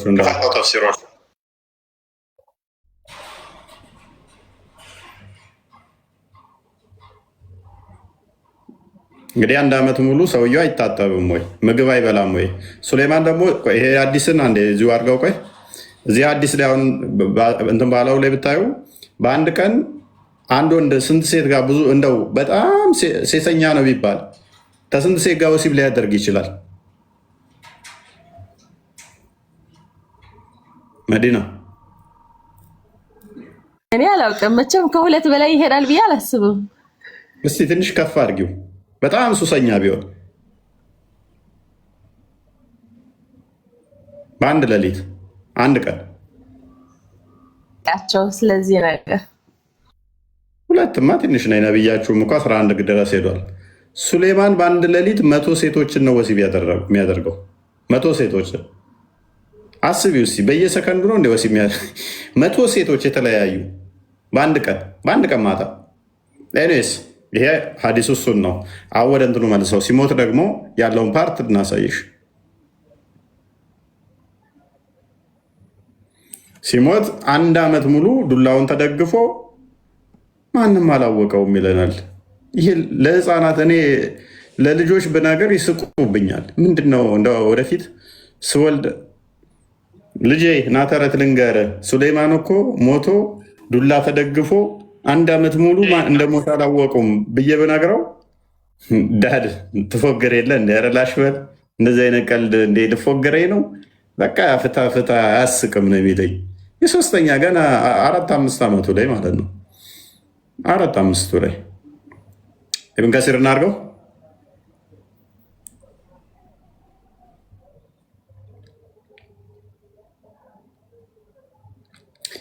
ኦኬ ያው እንደምትመለከቱ እንደሞተ ይናገርና አላህ ቴልስ አስ አባውት ሃው ሱሌይማን ፒስ ቢ አፖን ሂም ዳይድ ሃው አላህ ካንስልድ ሂዝ ዴዝ ፍሮም ጂን who were subjugated to him to do hard labor.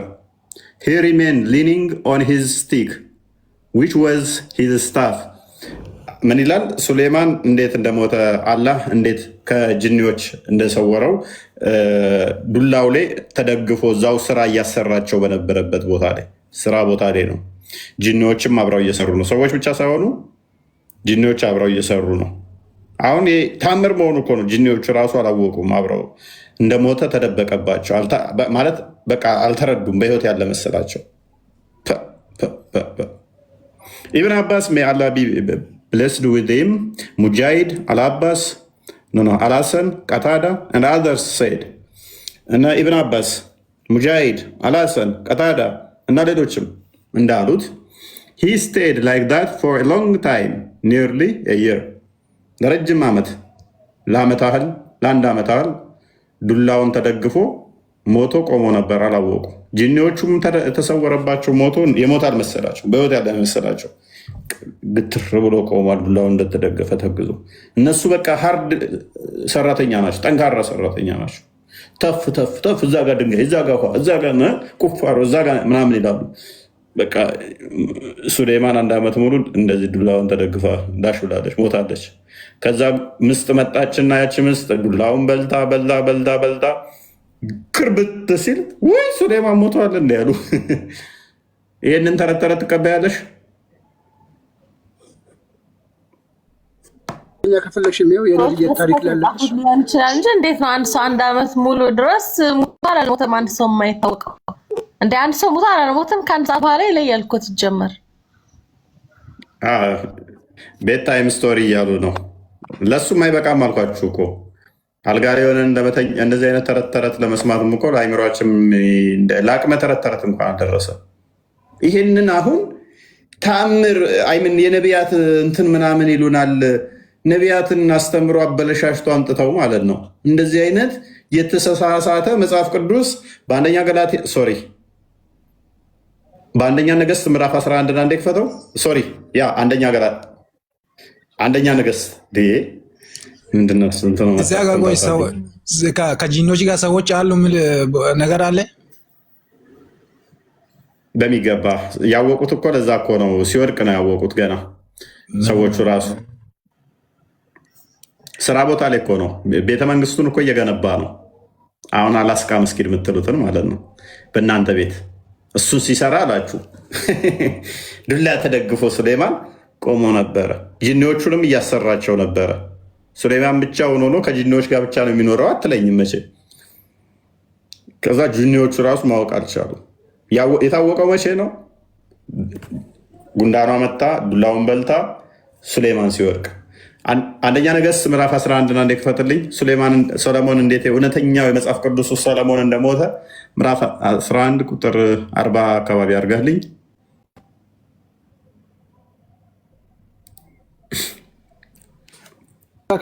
ሌላ ስልክ ልቀይር። ምንም ለቤት ታይም ስቶሪ ራሱ በአማርኛ ያለውን አንብቤ አታስረዳም?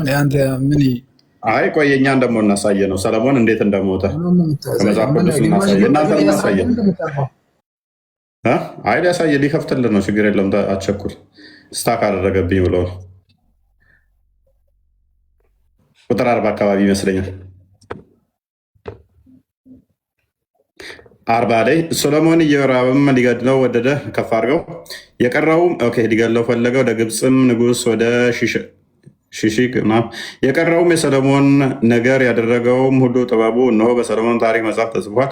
ሰሎሞን በኢየሩሳሌም በእስራኤል ሁሉ ላይ የነገሰበት ዘመን 40 ዓመት ነበረ። ስንት ዓመት ነው የነገሰው? 40 ዓመት። ሰሎሞኑም ከአባቶቹ ጋር አንቀላፋ፣ ሞተ፣ በአባቱም በዳዊት ከተማ ተቀበረ። ልጁም ሮባ በፋንታው ነገሰ ይለናል መጽሐፍ ቅዱስ እንጂ ዱላ ተደግፎ 1 ዓመት ያህል እንዲህ ብሎ ሞቶ የሚያውቀው የሚያስታውሰው ጠፍቶ ከዛስ ጉንዳን መጣችና በላችሁና ከዛ ክርብት ሲል ውይ ሞታል እንዲያሉ የሚል ተረት ተረት፣ እንደዚህ አይነት ተረት ተረት ለህፃናትም አይነገር። እንኳን ይሄ የአምላክ ቃል ሊሆን ቀርቶ ማለት ነው። አይደለም ነብይ ነው። በደንብ አስተውሉ። ነብይ ነው ብለው ነው የሚያምኑት። እንደገና ደግሞ የሀገር መሪ ንጉስ ነው ብለው ነው የሚያምኑት። የሀገር መሪ የሆነ ነብይ የሆነ 1 ዓመት ሲገተር ውዱ አድርግ አይሉትም፣ ምግብ ብላ አይሉትም፣ ጁማ አሰግድ አይሉትም። በአንድ ቀን ከ100 ሴቶቹ ጋር ወሲብ የሚያደርግ ከሆነ ሚስቶቹ እንዴት ነው እሱ ዛሬ ከኔ ጋር ተኛም አይሉትም። ከ100 ሴቶች ጋር ወሲብ የሚያደርግ ከሆነ በእርግጥ አንድ ግማሽ ልጅ እንደወለደ ይናገራል። ልጁ አባቴ ብሎ አይጠራውም። መልስ ሳይሰጣቸው 1 ዓመት፣ 1 ቀን አይደለም 1 ዓመት። ፀሐይና ዝናብ ሲፈራረቅ ምንም ቀን ማታ ተገትሮ ሲያዩት ቀንም ሲገተር ሐውልት ነው እሱ። ምን ብለው ያስቀመጡ ታውቃለህ? ይህን የሱሌማን ታሪክ ካስቀመጡ በኋላ ሱሌማን በሚሞቱበት ጊዜ ቆመው እንደነበሩ ከአንቀጹ እንረዳለን ካለ በኋላ ትልቅ ስልጣን የነበራቸው ንጉሥ ሱሌማን አለይሂ ሰላም እንደ ቆሙ ህይወታቸው ማለፉን ቆም ብለን ማስተንተን የሚጠይቅ ክስተት ነው። ሱሌማን ቆሞ ማንቀላፋቱ ማስተንተን የሚጠይቅ ክስተት ነው። ማስተንተን አለብን። ምንድን ነው ብለን መጠየቅ አለብን እያለ ነው። ነገር ግን አሉ ከዛ ሁሉም ነቢያት አኗኗራቸውም ሆነ አሟሟታቸው ከኋላ ለሚመጡ ህዝቦች ሁሉ ተቀርቶ የማያልቅ ጥበብ ነው። ማሻአላ ጥበብ በጣም ይገርማል።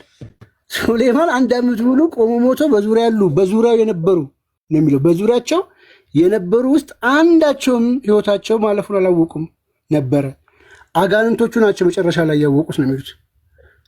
ይሄንን መተህ ጥበብ ነው ብትለኝ ምን አይነት ጥበብ ብዬ ነው መጠየቅ? ምን አይነት ጥበብ? የሚለበስ ጥበብ።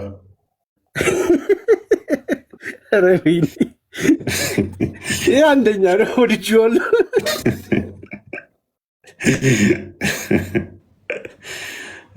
ይተላል እኮ ቀምሎ ራሱ ይተላል እኮ። ዓመት ሙሉ የለበሰው እዛ ተገትሮ ካልተጸዳዳ ዝናብና ፀሐይ ሲፈራረቅበት ይበሰብሳል፣ ይተላል እኮ።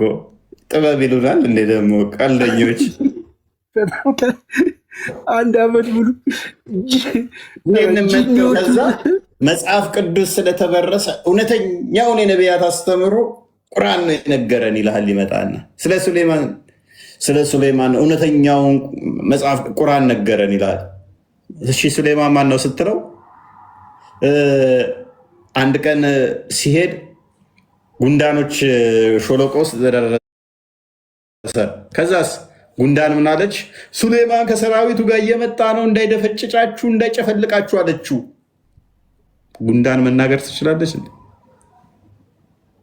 ከዛስ አንቺ ማነሽ አላት። እኔ ንግስት ነኝ አለችው ጉንዳኑ። ጉንዳኗ ጋር ማለት ነው። እቺ ጉንዳን እንደገና ደግሞ ጉንዳኗ ሲሞት ደግሞ ዱላውን በልታ ጣለችው። 1 ዓመት ሙሉ ቆሞ ረሳክስ ይቀልዱታል እኮ በቃ ለአቅመ ቀልድ እንኳን ያልደረሰ ቀልድ ማለት ነው። ከዛ ይሄ ነቢያት አስተምሮ ነው ይላል መጽሐፍ ቅዱስ በግልጽ። ሰሎሞን አረፈ፣ ከአባቱ ጋርም ተቀበረ በግልጽ። ይሄን ያህል ዘመን ነገሰ፣ በዚህ ዘመን ላይም ሞተ በግልጽ። ይሄ ይመጣና ከ1000 ዓመታት በኋላ ታሪኩ ከተከናወነ ከሞቶ ተቀበረ ከስንት ጊዜ በኋላ ሱሌማን እኮ እንገራችሁ ሞቶ እኮ ማንም አላወቀ በዙሪያው ያሉ። ስራቸውን ነበር የሚሰሩት ዝም ብለው። እሱ ታላቅ ነብይ ነው። በአንድ ቀን 100 ሴቶችን ወሲብ የሚያደርገውን ሱሌማን ሞቶ ዱላውን ተደግፎ ለአንድ ዓመት ያህል አላወቁም እንደሞተ። ሱሌማን አይበሰብስም፣ አይገማም። ፊቱ ላይ ምንም ለውጥ አያዩም ማለት ነው። እንደዛው ነው። ንፋስ እንኳን የሆነ ልብሱን እንትን አይለውም ማለት ነው። መቼም ኬፕ ካላጠለቀ ጭንቅላቱ ፊቱ ምኑ ይታያል። ምንም ለውጥ የለበትም። ኬፕ ካጠለቀም ንፋሱ ይወስደዋል። 1 ዓመት ሙሉ ሲቀመጥ ዝናብ ፀሐይ ሲፈራረቅበት ነው። ልብሱም አያረጅም። ዓመት ሙሉ አንድ ልብስ። በዚህ መጠን ደንቆሮ ናችሁ ብለው ያስቡናል። እንደኛ አይደለንም። እኛ የእግዚአብሔር ቅዱሱ መንፈስ የነካን እውነትን ከሐሰት የምንለይ እግዚአብሔር ቃል በሁለት በኩል የተሳለ ሴፍ ነው ይለዋል። ጅማትን የሚበጥስ የእግዚአብሔር ቃል ያለን እውነትን ከሐሰት የምንለይ የሚበጥስ ነው። ይሄኛውን አሁን ያነበብከው ሐዲስ የሱሌማን ሐዲስ ከመጀመሪያ ጀምሮ እያነበብክ ብትመጣ ማለት ነው ቦታ ያስገባ ነበር። ሐዲስ ሲሆን ቁርአንን ግን ይሄ እዛኔ የነበሩት ጂኒዎች ነበሩ አይደል?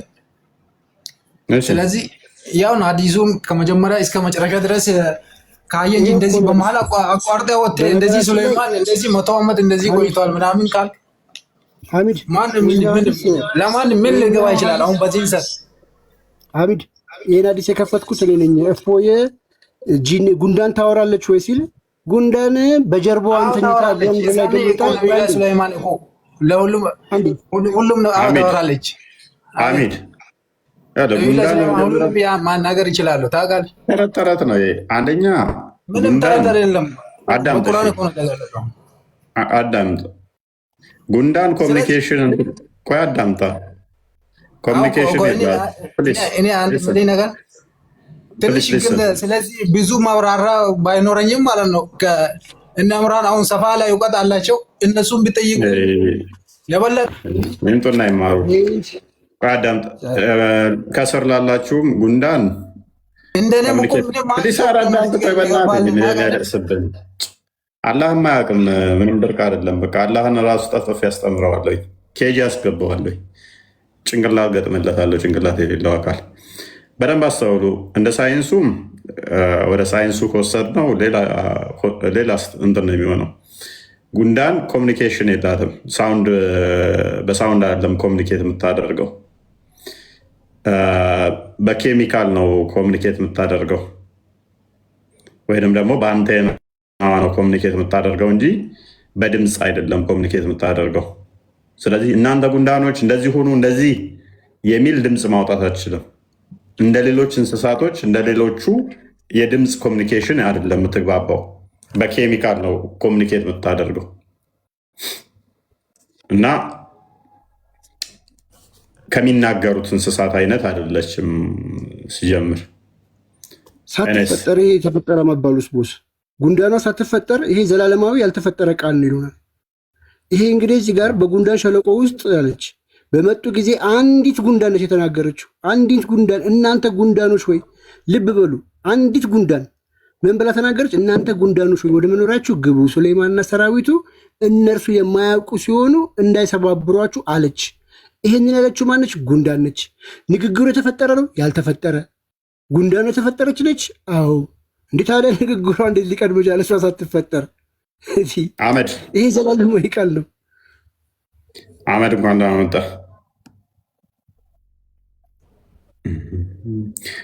ጥያቄ ያላችሁ? እሺ አመድና መዲና do you have any question? አመድና መዲና ጥያቄ ያላችሁ? እኔ ጥያቄ የለኝም፣ እየሰማሁ ነው ያለሁት።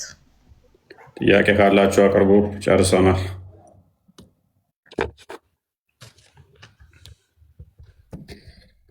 ለዛሬ ይብቃል። አመድ ጥያቄ አለ? አንተ ብልያ መርዶኪዮስ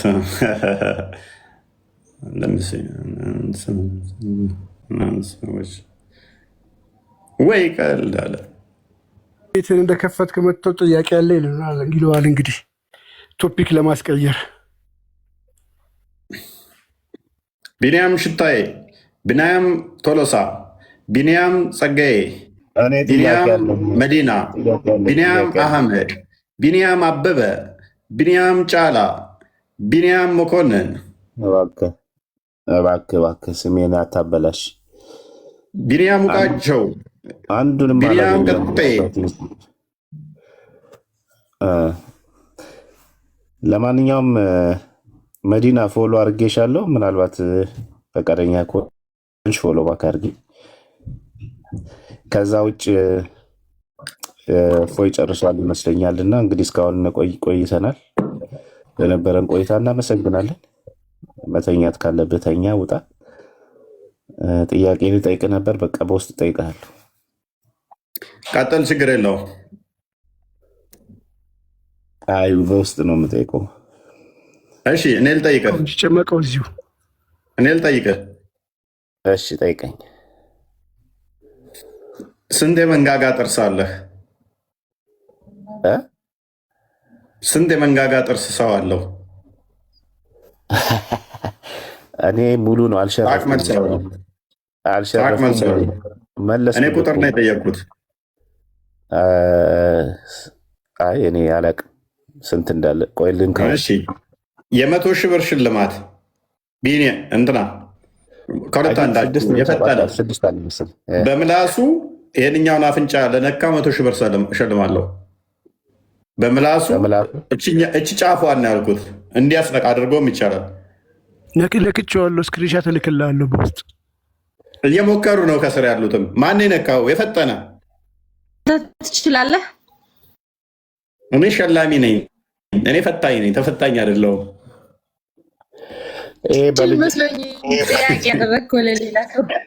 እሺ አሁንም አልቻላችሁም፣ አልመለሳችሁም። ይሄን የሚችለው በልጅነቱ ተሳዳቢ ምላስ የሚያወጣ ሰው ከነበረ ነው የሚችለው። እኔ አሁን ምላሴን ተገርፌ ስላደኩ አልችልም። ምን ምላስን ቆርጠው ነው? አይ በቃ ስታወራ ምላስን እያወጣ አታውራ፣ ዝም በል። ትልቅ ሰው ካለ አዋቂ ካለ ዝም በል ተብዬ ስላደኩኝ ምላስን አውጣ ተብዬ ተገርፌ ያለው ምላሴ ነው። ምንድን ነው ያንተ ምላስ? እንትን ኩምቢ ነው እንዴ? ምንድን ነው የእንትን የኤሌፋንት ምን ነበር? የዝሆን ኩምቢ። የዝሆን ኩምቢ ነው እንዴ ያንተ ምላስ? ባይገረፍም ነበረ እንደዛ የሚሆነው። አሁን ተመጥኗል። አየህ ተገርፎ። ስለዚህ አውጣ እየተባልኩ ለአቅመ መገረፍ ከደረሰ እኮ ኩምቢ ነህ። አይ ምን ትንሽ ወጣ አድርገም ትችላለህ። ለማንኛውም በጣም ምላሳ የሚሆኑ ሰዎች ምላሳቸውን አውጥተው የሚሳደቡ ሰዎች ሊገጥምላቸው ይችላል ከአፍንጫቸው ጋር አይደለ? እንደዚህም አለ። ትክክል ነህ ካላችሁ አንድ ቁጥር ጻፉልኝ። ስለዚህ ምላሳም ነበርኩኝ እያልክ ነው በፊት? ኧረ አልነበርኩም። ተገርፌ ነው ያደኩት እኮ። ተገርፈሃል እኮ። የተገረፍከው ምላስን እያወጡ የገረፉበት ምክንያት ምላሳም ተሳዳቢ ስለነበር ሲገረፍ ምላስ ያጥራል እንዴ?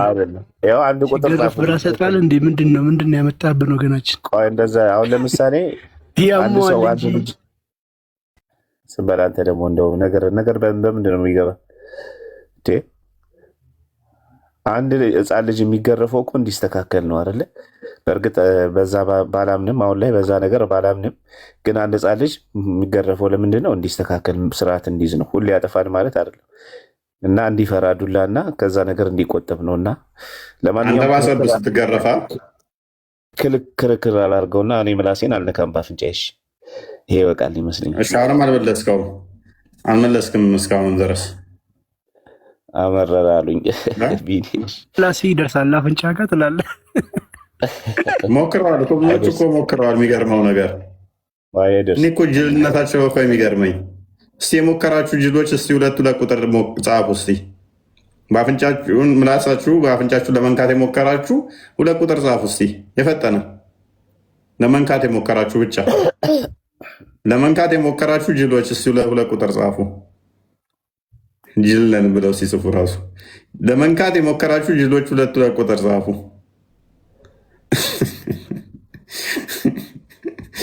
ለመንካት የሞከርን ጅልን ብለው ቁጥር ይዘባሉ። ይሄ ከባድ ነው። ይሄ የኛ ውድ ነብይ እንዳምጣ ነው።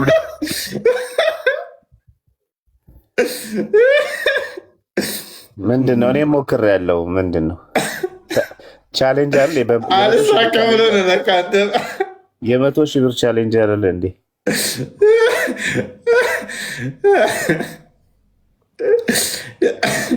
እኔ ነኝ ብሎ ጅል ነኝ ብሎ ሰው ቁጥር ይጽፋል። እናንተን ጋር የብር 10 አልገዛም። የብር 10 አልገዛችሁ አያዋጣም። ልበሉ ልበሉ እና አሁን ቢበቃንስ